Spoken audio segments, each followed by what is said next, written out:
Thank you for joining us today for PERVADE Conversation.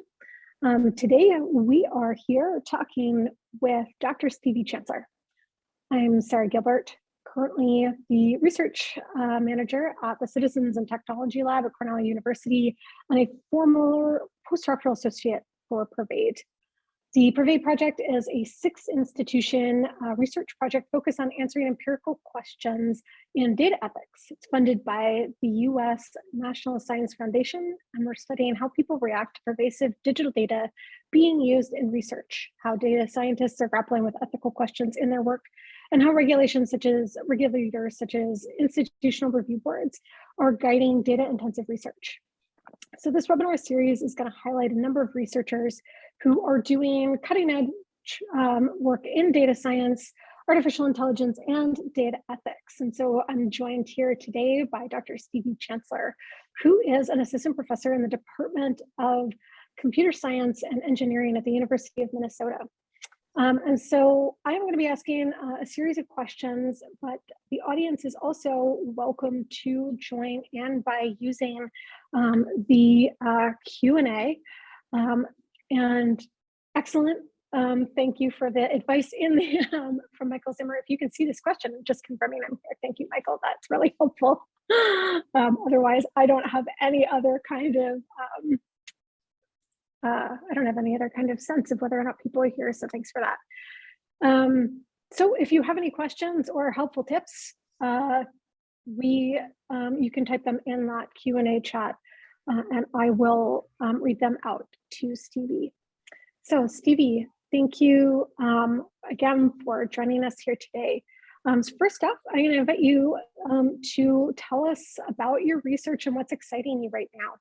Yeah, thank you guys so much for having me. I'm really excited to chat about some of the, what I think are fun, but some of the interesting ethical and power dynamics that pop up in doing my research. So I'm an assistant professor in the Department of Computer Science at the University of Minnesota. And I do work in what I like to call human-centered machine learning. I do this on two different angles. One is by using social media data to make assessments of people's behavior based on the content that they post. Now, I focus on dangerous mental health behaviors, things like self-injury, suicidal ideation, disordered eating behaviors, and using social media data as cues to understand when people are engaging with behaviors related to suicide and self-injury. And so a lot of my work is on machine learning and AI to accomplish this.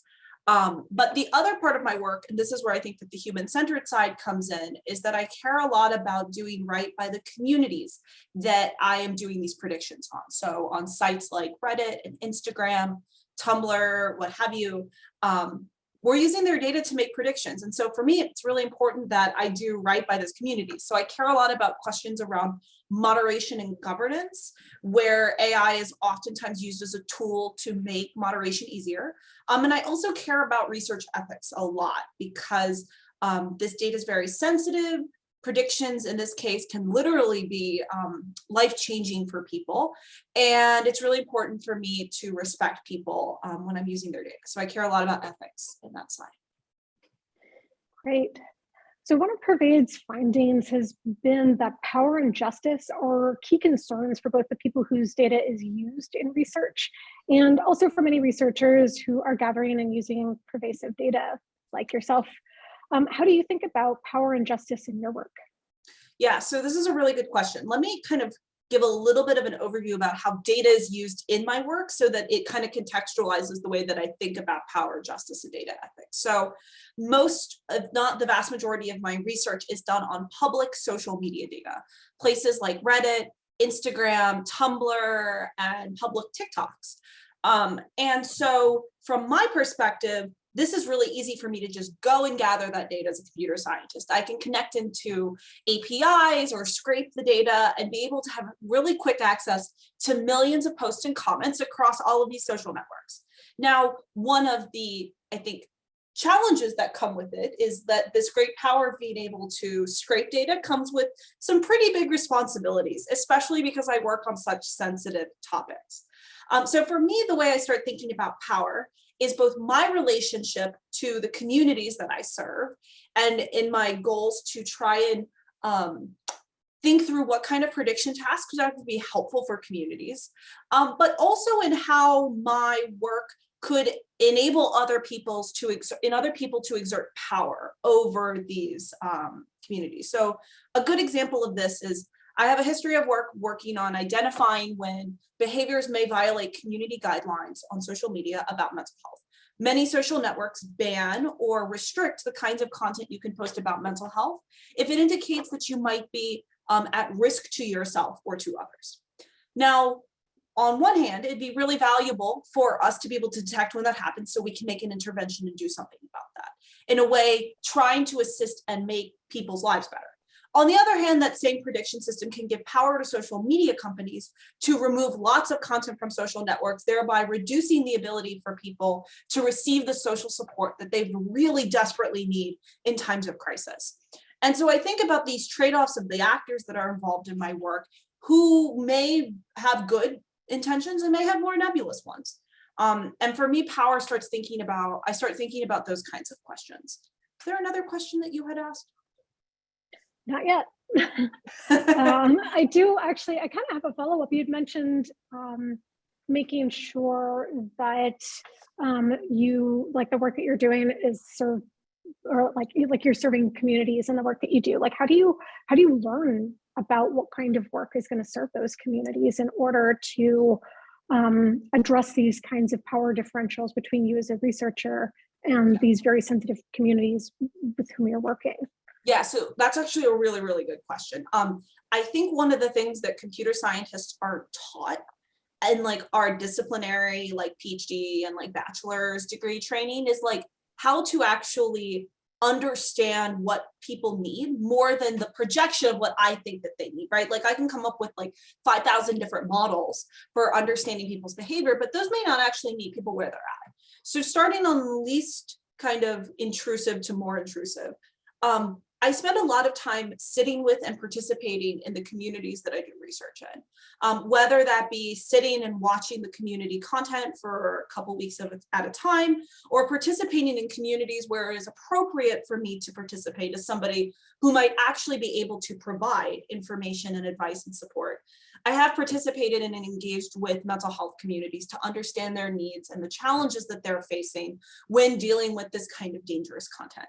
Now, as kind of increasing, I will call it intrusiveness or engagement with the community from there, I have done interview studies and participatory work with members of communities to understand their preferences and their needs, and have collaborated with people who also have insights into these problems from their own research, engaging with people in communities around eating disorders and suicidal ideation. And then from there, I also think about like, what are they saying in their content that they need, rather than me kind of inventing a thing that they're asking for. So the content moderation one is a good example of, well, I don't think that it's necessarily correct for me as the researcher to be like, what can I extract out of this community? What are they saying that they need in their frustrations with moderation? Maybe some of the work that I do can help identify these signals earlier so the communities can continue to prosper and not have the imposition of social platforms. So interaction is tricky in part because I also don't want to impose a burden on people who are struggling. I think that leads really well into the next question. Another key PERVADE finding has been that online participants are the people whose data we are that we're using in these kinds of in this kind of research still see consent as the gold standard for their data to be used in research. But oftentimes, when that consent is not practical or feasible, awareness of data and data research might be the next best option. So how do you think about issues like awareness or like consent, particularly where you are coming from this, this health perspective, where you're doing these kinds of mental health, and that is like where informed consent is, really ingrained in standard in these kinds of research practices.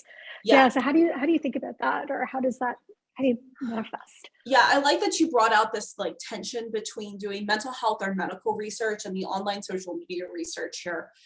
You're right that there's this kind of expectation that with mental health or clinical research that you have abundance of consent for participants. They understand the risks and procedures, they get involved with studies, they're clearly compensated for their time and the risk to them for participating in a mental health trial, right?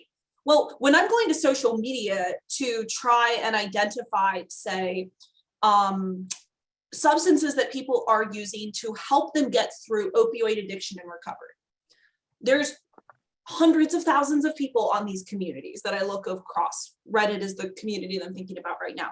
It is impossible to ask hundreds of thousands of people to consent into a study.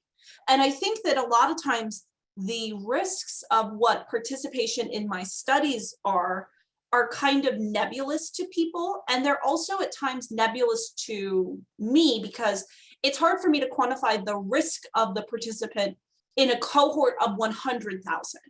Now, certainly, we can talk about that more explicitly, but from my perspective, it's not feasible to get that kind of consent at scale. So one of the things that I care a lot about is when gathering data, how can we go through and anonymize it the best that we can and remove any back traces to the participants themselves so that you can immediately go to Google, search their stuff, and then identify it from the search history.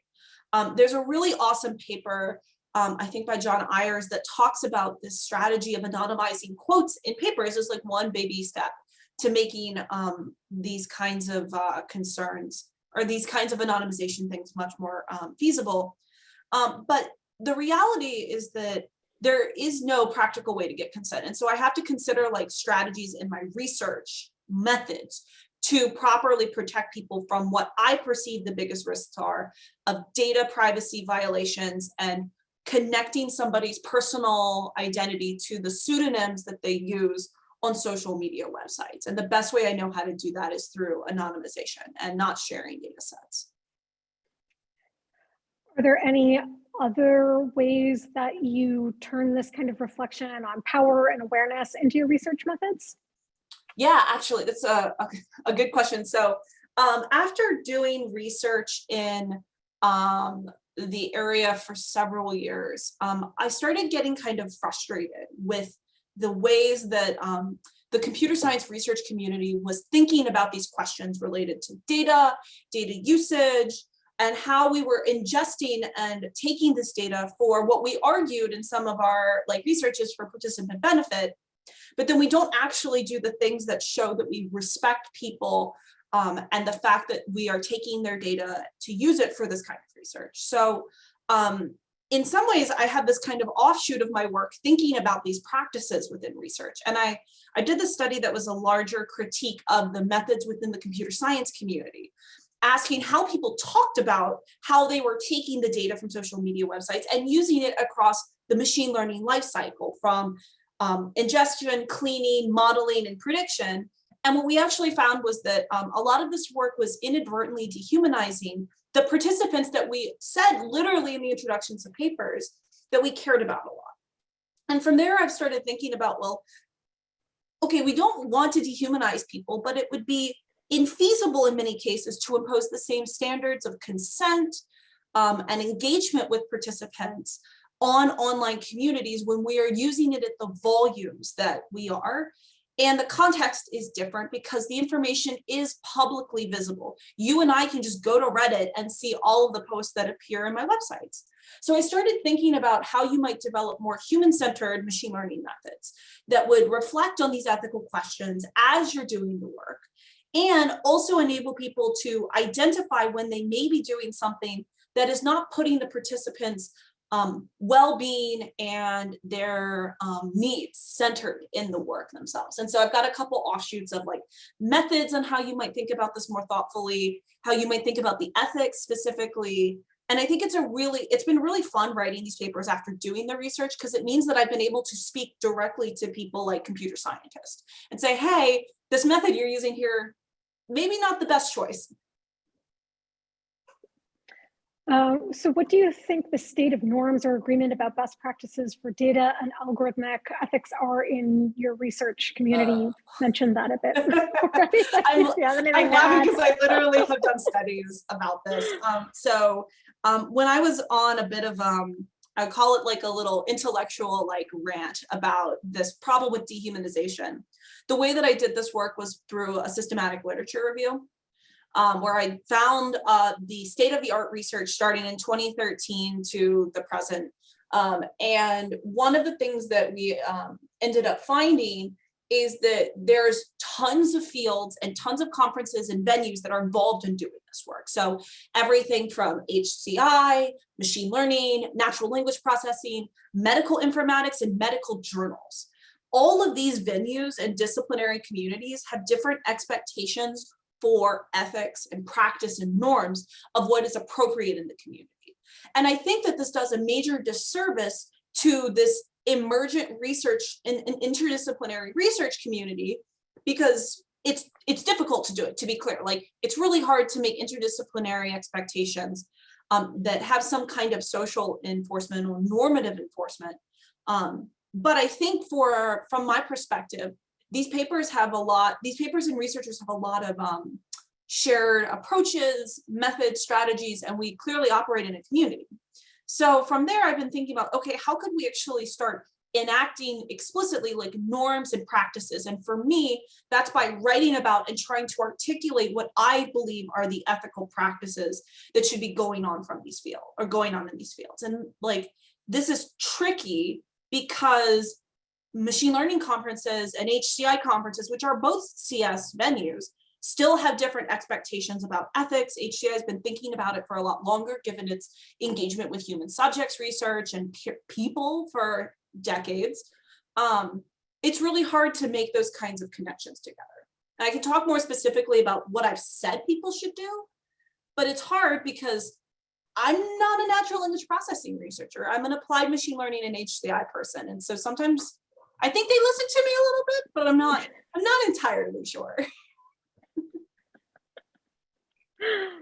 What do you find particularly challenging about like connecting, like about like doing like ethical research in these sensitive spaces and communicating that also out there? So I think the hardest part of doing ethical research in this space is having I'll call it domain knowledge of what mental illness means for people, and developing that sensitivity and that awareness of the challenges in the space. So a good example that I'll talk about, and I've talked about this before with some of my work, when I started doing research in disordered eating behaviors, one of the ways that I characterized it was around deviant or bad behaviors. And so I have some papers that are about content moderation and building better systems to identify when dangerous behavior gets shared. Now, my motivation for that is I called it deviant from like the sociological sense, because social networks say that these behaviors aren't allowed on their platforms. As I've done more work and had more context sensitivity to the space and been more involved with the communities through participation and like field site, like the equivalent of like an online field site visit where you just go and like hang out and watch what's going on, I realized that deviant is actually unintentionally stigmatizing to the people in the communities. And that wasn't because I had a bad intention when I started this research, to be clear.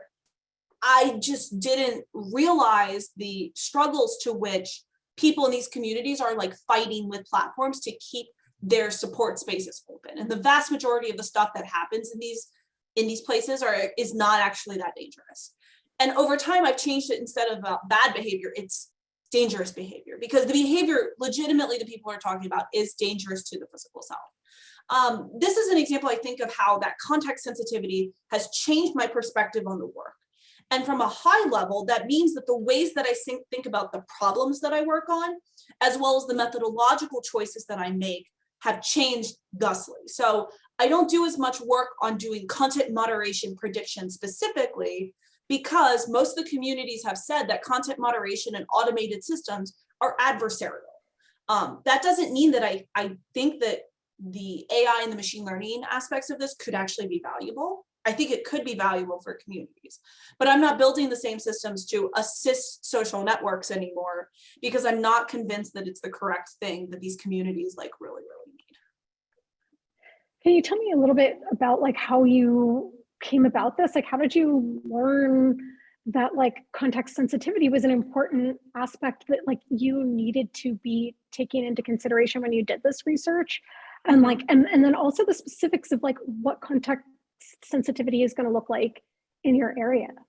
Yeah, that's a super good question. So one of the ways that I did this was through, I guess my PhD is a little interdisciplinary.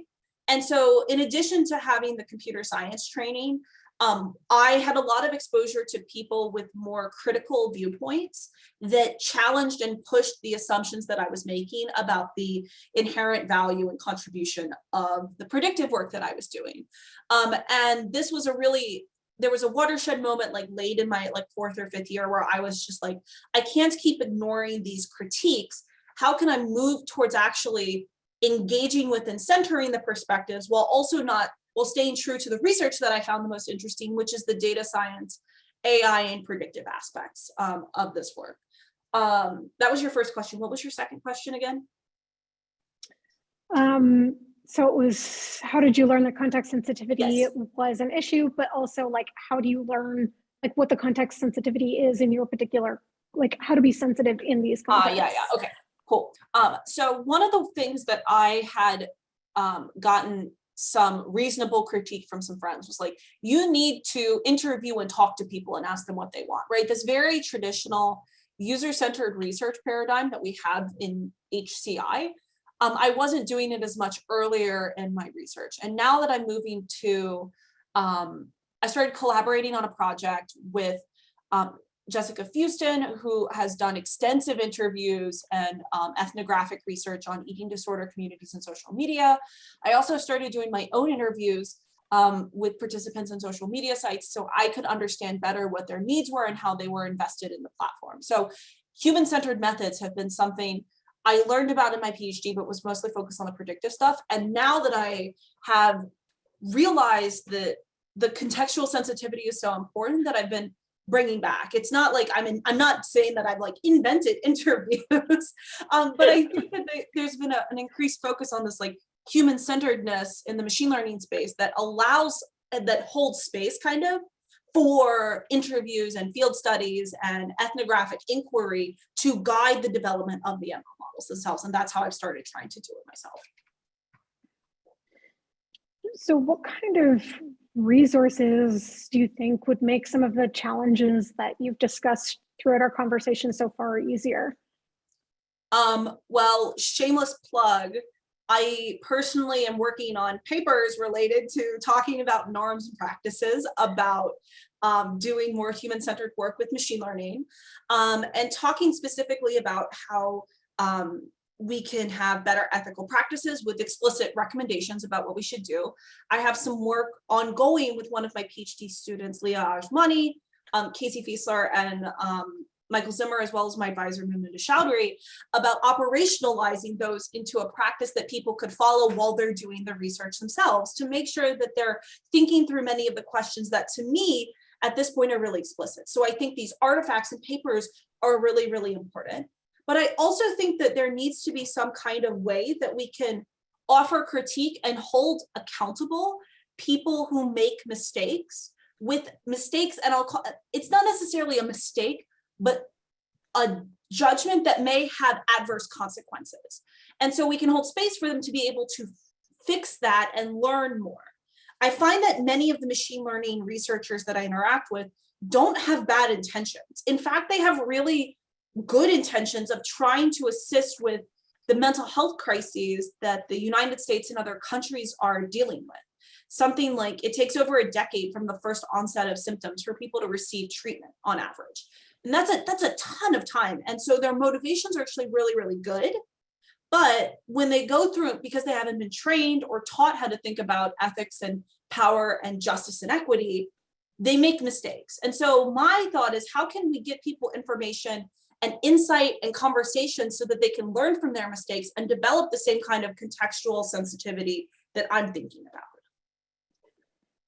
We have a question from the audience here that asks, based on your experiences, what is a good way to ensure that researchers gain the kind of awareness and sensitivities you've brought to your own research? Is this just better training in grad school, or add formal ethical review as part of conference submissions, or something else? Yes to all of those.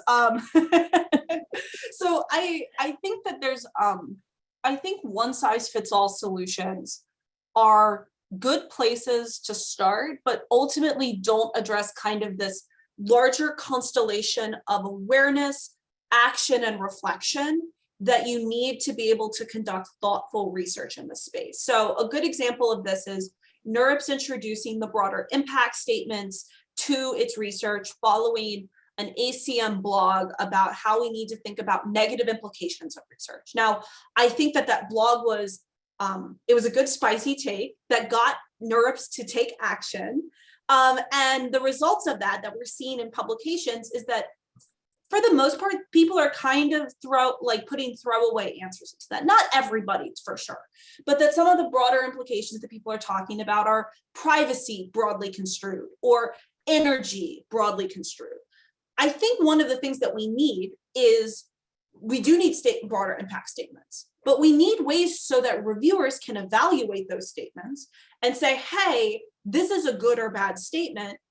And your paper, if we're saying it's important, if it's a bad statement, should be marked down equivalently, may not be accepted because you wrote a really bad broader impact statement, much like we would reject papers for having bad methods or discussion sections. But I think that we can't just put all of our eggs in the broader impacts basket, right? Graduate students need training in doing human-centered research that may be more thoughtful. They need to understand that the consequences of their work are not just related when they have to talk to a person in person, right? Going and scraping data is an interaction with people. But then that means we need some ability to evaluate it and then have people be able to reflect and recognize when they don't understand when they've made errors. And so for me, it's kind of this like larger cycle to make these kinds of things more effective. And so yes, I think it should be in conference review. Yes, I think it should be required in papers, but I also think we can't hold students accountable to do that. We can't hold authors accountable to do that if we're not teaching them how to do it themselves. It strikes me that like motivation might be an issue here too. Perhaps like if people don't, if they aren't driven towards like, if they don't want to do it, they're going to phone it in, or if they don't understand how important it is, and that like perhaps, that like getting in and that sort of instructional viewpoint of like, and like imparting like how important this is might help sort of improve that. Yeah, so my PhD student, Leah, has described this as incentivizing people to eat their ethical vegetables.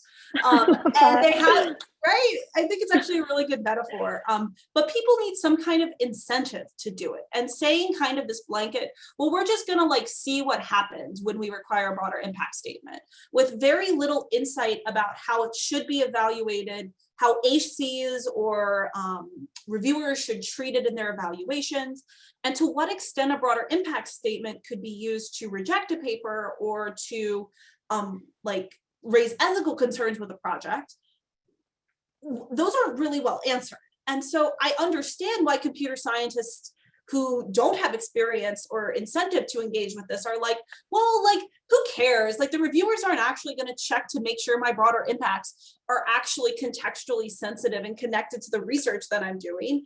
They're just like gonna phone it in. And like, I understand why they would phone it in because they have 5,000 other things to worry about with no incentive to care. And so that's why I think that having enforcement, and I'll use enforcement, it sounds harsh, but like I think it's the most like appropriate word to use. It's like, what are the consequences for you not thinking through these broader impact statements? And connecting it back to ethics, like what are the consequences to people to not thinking through ethics research? to me, one of the positive consequences is that I think you actually do better research that's more in tune with what the community needs and actually build systems that are more powerful and effective and accurate over the long term when you think about this from the start, rather than just kind of inventing a toy problem that you then just kind of use people's data to answer and then walk away. From my perspective, I do better work when I know what the community needs rather than just be projecting on what they want. And the incentives for me there are aligned because I do better work. And so I think that by teaching people how to do better work through thinking about these questions, we can actually like positively incentivize people to engage with the questions that are so important from like a data ethics perspective without having to use like, I guess it's the carrot, that's the carrot. And then the stick would be like, no, your paper can't get in because you like harm people, right? I'm more about carrots than sticks. So that is an awesome segue to the next question. How do you talk to your students about power and ethics and research practices? That's a super good question. So I have 3 PhD students now. And one of the things that is important for me is that this is like something that we front from the beginning of our work. In part because a lot of my students have been taking recently mixed method approaches to answering questions. So my student Ashley is working on a project where we're trying to understand how TikTok's For You page influences people's mental health, their conceptions of communities around mental health, and how they think about the larger ecosystem of TikTok because of the FYP. Now, we also, her interest, she's interested in recommendation systems and information retrieval research and the intersection of that with HCI. And so for us, it was actually really important to have a technical contribution for her of improving the FYP to help with making people's lives better. But like, we don't know what people actually need. And so from us, the first thing that we started with on this project and we are working on right now is interviewing people about their use of TikTok to understand how they use it for mental health and the online communities that they engage with. That will give us plenty of insights and design takeaways that we can use when Ashley goes in a couple of months and is like, all right, I know what participants have told us we need. Here's one thing that we could test that might actually improve people's well-being or connect them to the communities that they want to engage with. So for my students, it's something that we start talking about at the outset to make sure that we have the adequate perspectives and insights onto problems. And if we don't have them already through our own personal experiences, or if there's not ample research about it already, we have to go and ask people ourselves. And so that's been a lot of interviewing and participatory design work. The other thing that I do make my students do, even the undergrads, is spend 2 weeks kind of engaging with and watching the community that they're about to research so that they can understand slang terms and conversations that they see and the overall like dynamics of the community. Without that kind of awareness, I don't know how they would do good quantitative work because they won't understand what the results are showing them. So you mentioned how you engage with your undergraduate students in this as well, and you teach in a computer science department. And you've also mentioned that you have frustrations with the way that some of this is happening, in the overall field of computer science. So I just wanted to know sort of if there are any other examples that you have of like how you address some of these issues or impart some of these values in any of your coursework with undergraduate students.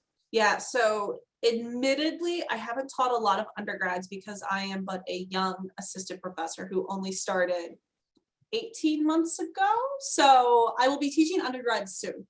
But a good example of this has been, I teach this human-centered machine learning class that is, it's an grad class. Most of the time it's graduate students who enroll because I require that you have some ML experience. But one of the things that I do at the beginning of this class, and I do with several of my students, is center the focus on talking about values. It's like, what are the values that we want to emerge when we build systems? So when we say a fair machine learning system, what does fair actually mean? What do we want to achieve with fairness? And how does the methodological choices that we are choosing, what algorithms and specific methods we're picking, affect the outcome of a fair decision, right? Because you can have different evaluation metrics for how something is fair. For instance, if you're evaluating fairness between two groups, and if one group is marginalized by an algorithm or has adverse outcomes, one thing that may indicate that it's fair is that they have the same outcomes. Well, that's not necessarily fair if you care about helping people who have been historically marginalized. And so you may want to see better performance for people who have been in a historically marginalized group. Now, your method may not actually allow for you to accomplish that if you're looking at performance as the sameness. And there's lots of methods within the fairness community that help us operationalize what our value means there. And so from when I teach, one of the things I like to ask my students is like, well, what do you actually value in this? Like, why do you value a high F1 in this instance? Like, well, do you actually want the the false positive rate or the false negative rate to be better? Given that you're trying to say, reduce adverse interactions with people based on the chatbot that you've written? Or are there other values that are coming into play when you actually would deploy this system in practice because of the outcomes it would have? And I find that the value-based conversations give students something to kind of get their hands into because it centers them on things that we all care about. And it also is more tangible than just being like, but this isn't fair, right? Because like saying it's not fair doesn't actually articulate the dimensions on which it's not fair and the decisions that have gotten us to that point. What's coming on the data ethics or algorithmic ethics horizon, do you think? From mine or just in general? Either or. Let's talk about generally, because I think that there's some really interesting work coming out of the FACT community or the Fairness, Accountability, and Transparency Conference, the artist formerly known as FACT, yeah, that conference. This year, I've seen a lot more papers that center participatory and critical approaches. I'm really excited for more work that thinks through how data and machine learning impacts justice and equity. And I'm also really excited that a lot of very prominent machine learning scholars are starting to recognize that human-centered methods that we've been using in critical data studies and HCI and STS have a place in the machine learning kind of sphere. And FACT is a really good model for thinking about how to do that.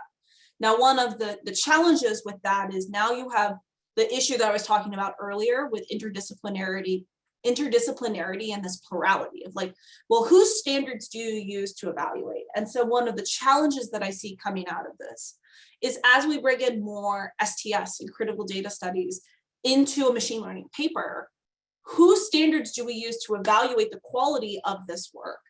And how do we know when the work is sufficiently robust so that it should be published from a machine learning perspective, right? Toy problems and toy accuracy, like stuff that's not like performant for like production level, or like that's not production level performant. We may have hold more space for that to be published, especially if it has a really, really good critical or other theoretical backing behind it.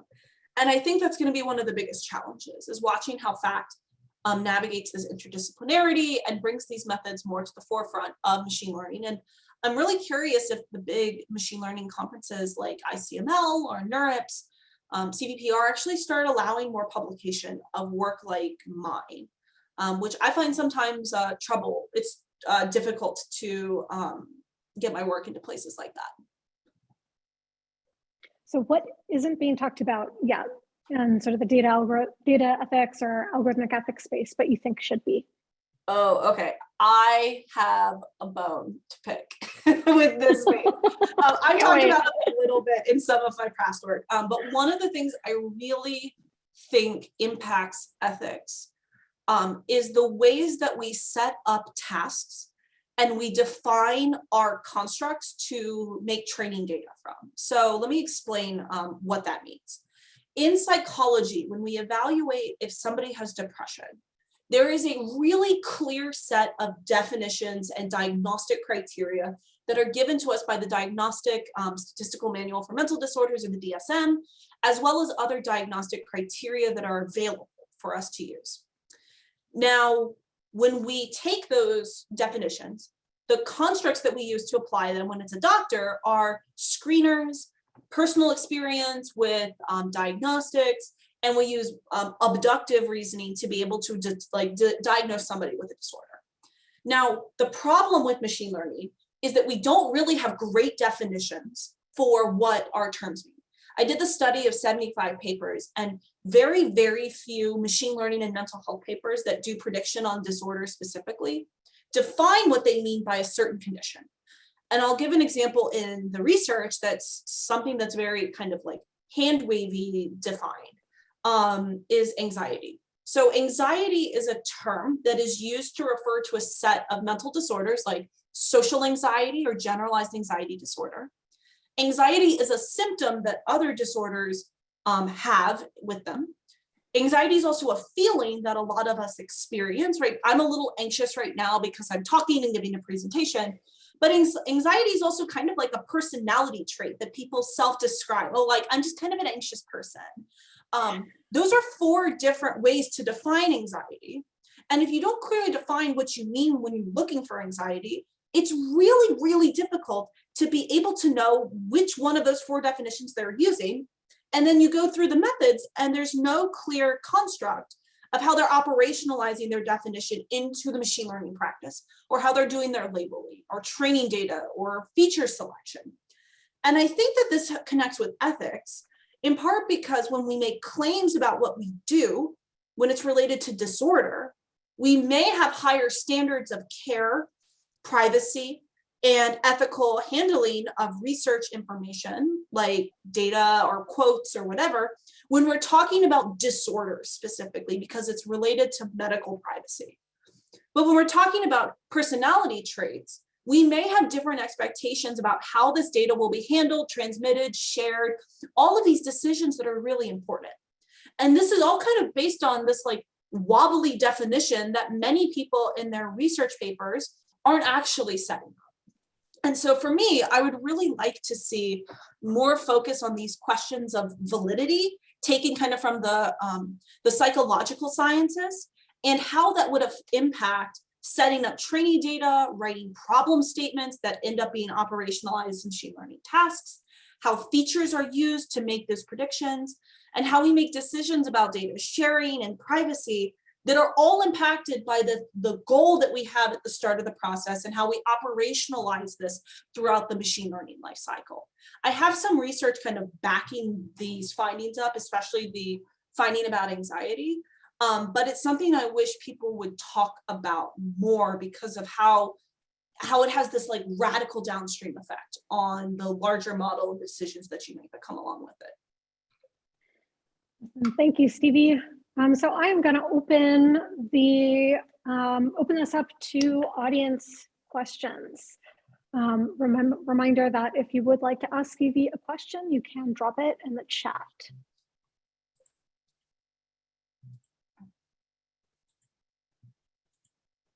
I have one more question that I can ask while we are waiting for audience questions to come in.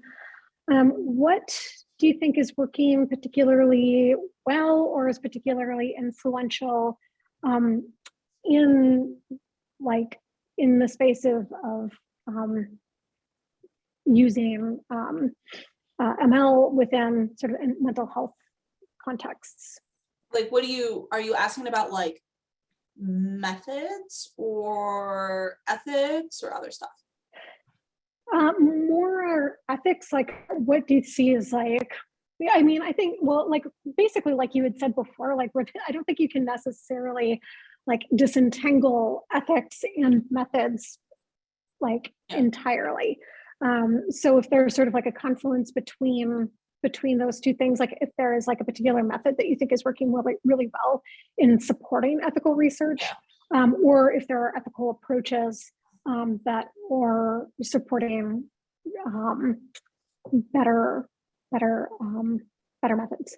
Yeah, that's actually a super good question. So There has been an increase, I would say, in the last 2 or 3 years of involving non-computer scientists on projects, which I think is a good step in the right direction. And by non-computer scientists, I mean doctors, I mean social workers, researcher participants who have direct experience with the community of interest. And in some cases, sometimes participants get involved in the studies.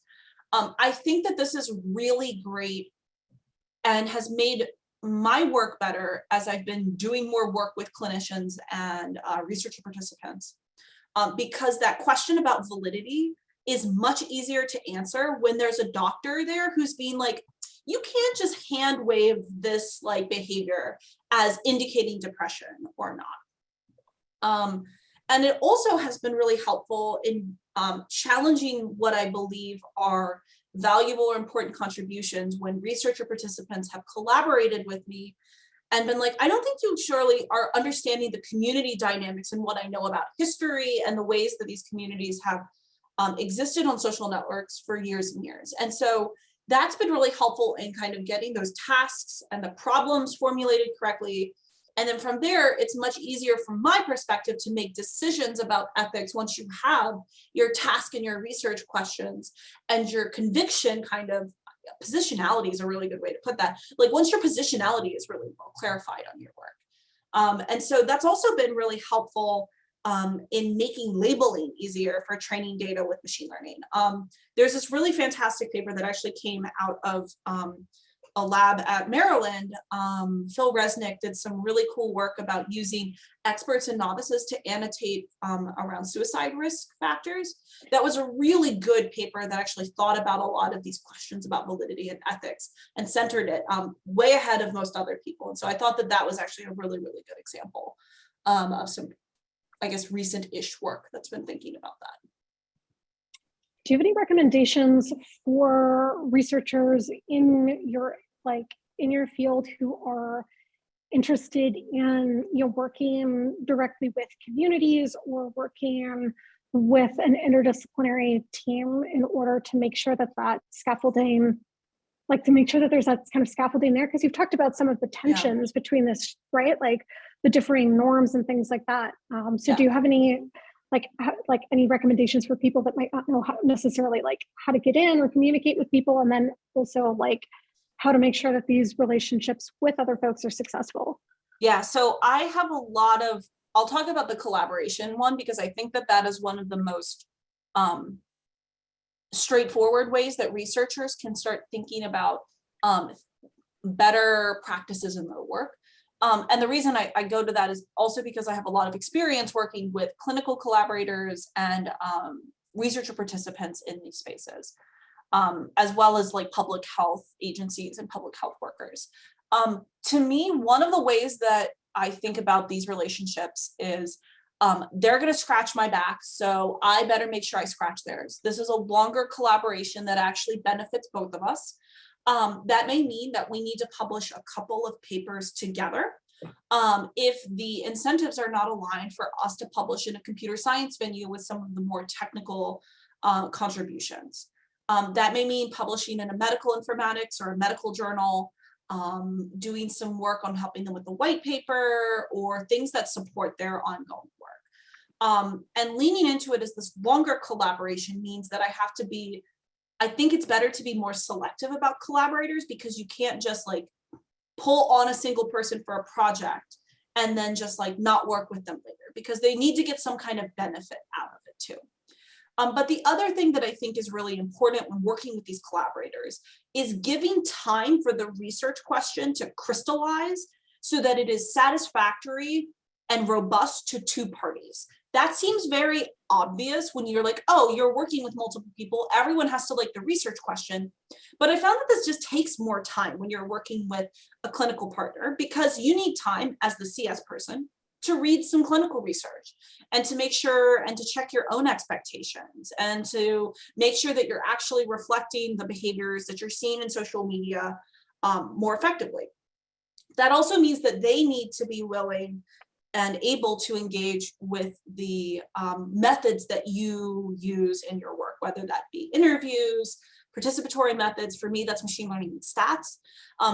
Communicating and making sure that the communication about findings and results are interpretable to multiple audiences, really important to making sure these projects are successful and that you're actually able to make contributions in both venues and in a way that's satisfactory to both of those parties. And the last thing is like honest and forthright communication. I spend a lot of time thinking about who I want to collaborate with, because I don't want to be with somebody who be like participating in like doing research with somebody that won't be willing to tell me, no, this actually isn't right. And so finding and having a good trustworthy group of collaborators, very important for me. Great. Well, thank you so much, Stevie. If there's any more questions from the audience, I am going to give a little bit more space for that.